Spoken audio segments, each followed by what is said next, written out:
At exactly 3:12 a.m., I heard something outside my front door. It wasn't knocking, it wasn't walking away, it was just standing there. I live alone. My door faces a quiet hallway, and at that hour, there's never any movement. No neighbors. No deliveries. No reason for anyone to be there, but I could feel it. Someone was on the other side of my door. I tried to tell myself it was nothing, just the building settling or a draft in the old corridor. But my heart was pounding a frantic rhythm against my ribs. This feeling was different. It was a heavy, suffocating presence that seemed to press in on me, even through the thick wood of the door. The air in my apartment turned cold and still, and every shadow in the room seemed to stretch and twist into menacing shapes.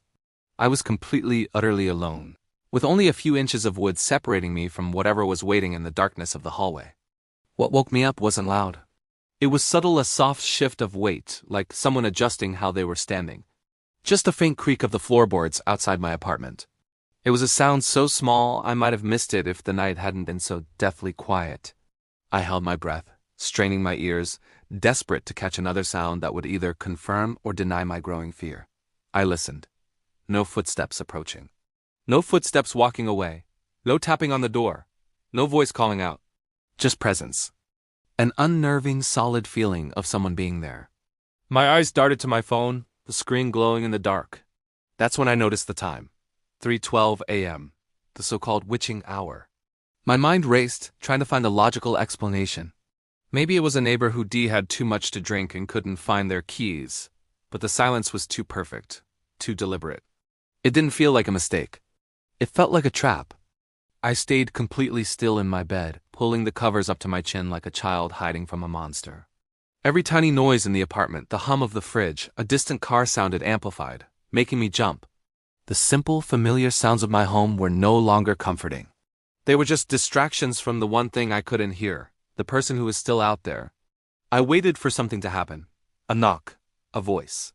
The sound of someone finally giving up and leaving. Anything. But nothing came. The silence stretched on, thick and suffocating. It felt intentional, tactical, like whoever was out there didn't want to be noticed by anyone else in the building. Or worse, like they were waiting for me to make the first move. Were they listening for me? Were they waiting for me to turn on a light, to peek through the peephole, to give myself away? The thought sent a fresh wave of terror through me. It felt like a predator waiting for its prey to reveal itself. My apartment, once my sanctuary, suddenly felt like a cage. I was trapped, and the only way out was through that door. The silence wasn't empty, it was filled with anticipation. It was a loaded, heavy stillness that promised something awful was about to happen.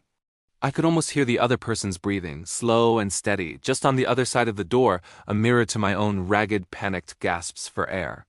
The longer the silence lasted, the more certain I became that this was not random. They were there for me. Slowly, carefully, I slid out of bed. My feet touched the cold floor without a sound. I didn't turn on the lights. The darkness felt safer, like a shield.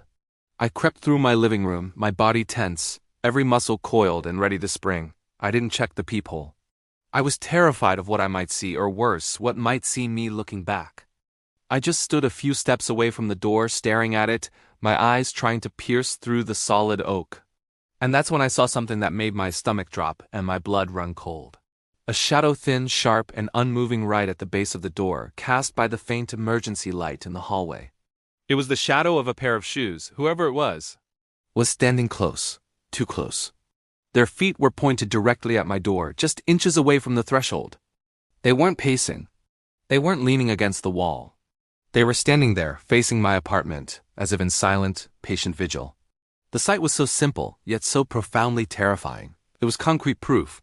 I wasn't imagining it. Someone was really out there. That's when I understood something truly terrifying. They weren't knocking because they didn't want anyone else to hear. A knock would alert my neighbors. A knock was a civilized request to enter. This was something else entirely. They weren't moving because they didn't want to make a sound. Any scuff or footstep would betray their position, would give me a clue as to what they were doing. This stillness was a weapon, and they weren't leaving because they knew I was awake. I don't know how they knew. Maybe they heard that tiny, involuntary gasp I let out when I first woke up. Maybe they sensed my movement as I got out of bed. Or maybe it was something else, something I couldn't explain. But I knew it in my gut. They knew I was on the other side of the door, just as aware of them as they were of me. This wasn't a random person loitering, this was a standoff. They had all the power, standing out there in the shared space of the hallway, while I was cornered in my own home. They were waiting for me to do something, anything, that would give them an opening. Minutes passed, each one feeling like an hour. My legs started to ache from standing so perfectly still, my muscles screaming in protest. I stayed frozen, my eyes glued to that sliver of shadow under the door. Then, my phone vibrated in my hand, a notification for an email or a social media update, and the sudden buzz was so loud in the crushing silence that I nearly dropped it. My heart leaped into my throat. Did they hear that? Did I just give myself away? I didn't check the notification.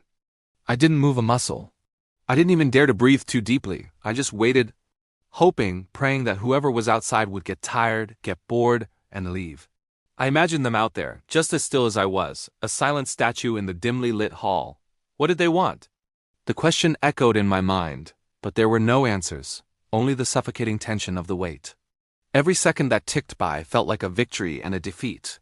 A victory because I was still safe, and a defeat because they were still there. Then, as suddenly as it had appeared, the shadow disappeared. One moment it was there, a solid dark line under my door. The next, it was gone. There were no footsteps walking away. No sound of a nearby door opening or closing. No whisper of movement. It was just gone. It was as if the person had dissolved into thin air. The abruptness of their departure was almost as unnerving as their presence had been. I stood there for what felt like an eternity, listening to the silence that now felt empty and hollow, no longer filled with that menacing presence. I didn't sleep for the rest of the night. I sat on my couch, wrapped in a blanket, watching the front door until the sun came up.